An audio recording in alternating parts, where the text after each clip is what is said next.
Hi everyone, this video will introduce you to the research activity that's designed to help you out with the discipline narrative assignment that you're undertaking in your English 201 class.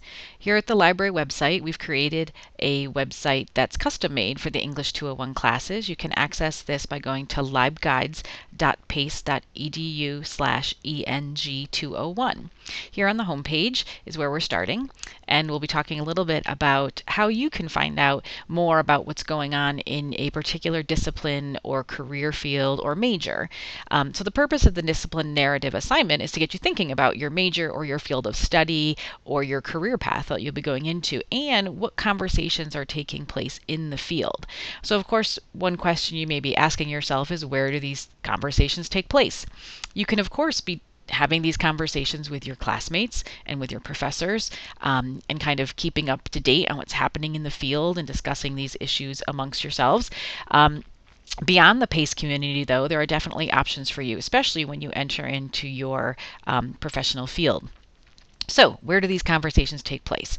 In many cases, they take place in what's called trade publications. Sometimes these are magazines. So for example, I'm a librarian. Specifically, I'm an academic librarian as opposed to a corporate librarian or a school librarian. There is a professional association for librarians. The American Library Association publishes this magazine called American Libraries.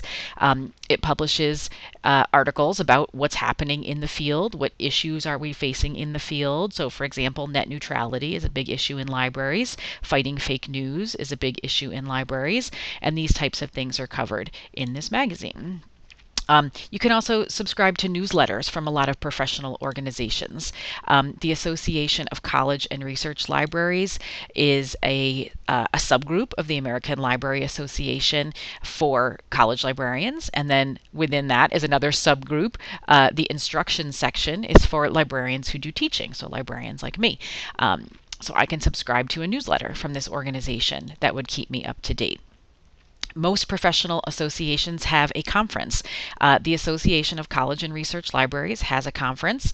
You can see here on their website, they've given us access to conference papers. So there was an ACRL conference this year, and we can go in and we can see the different papers that were presented or workshops that were facilitated at the conference. So again, another way to keep up to date. A lot of professional associations are blogging, so the ACRL log, so this is the blog by and for academic and research librarians.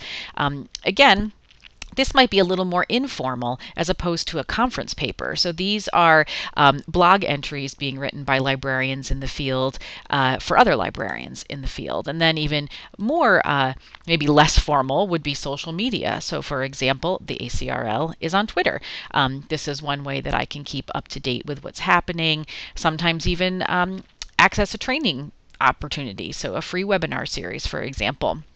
These are the kinds of things that you can access from a professional association. And of course, many professional associations also publish a scholarly journal.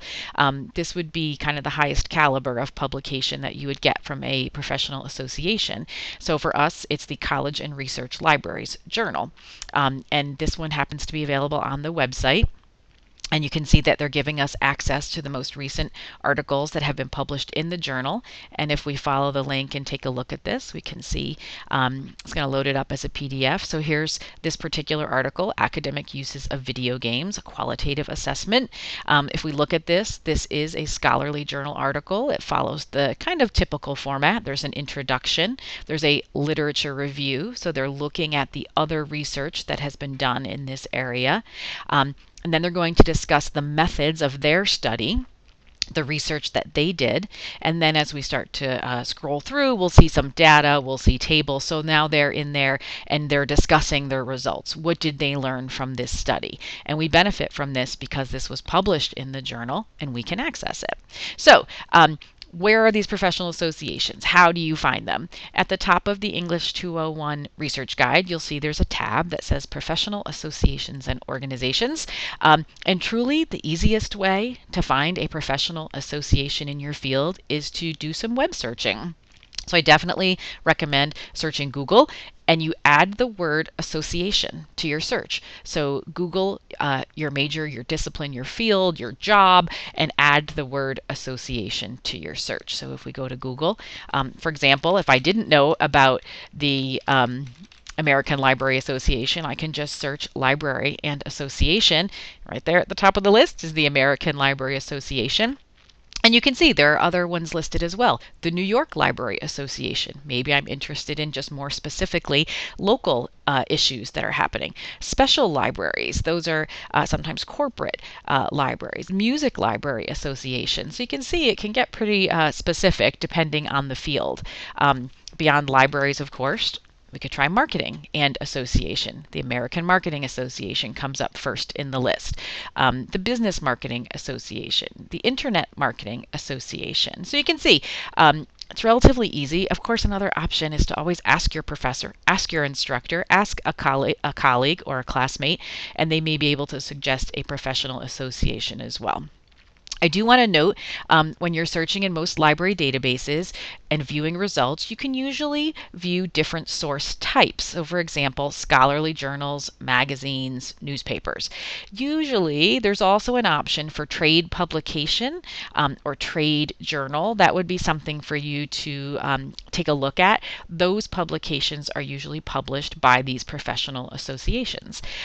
So again, accessing these different newsletters, magazines, scholarly journals, social media presence by a professional association will definitely give you access to what's happening in the field, what issues are being faced in the field, and this is an excellent way to really start to develop your own question that you'll be researching for your English 201 research project.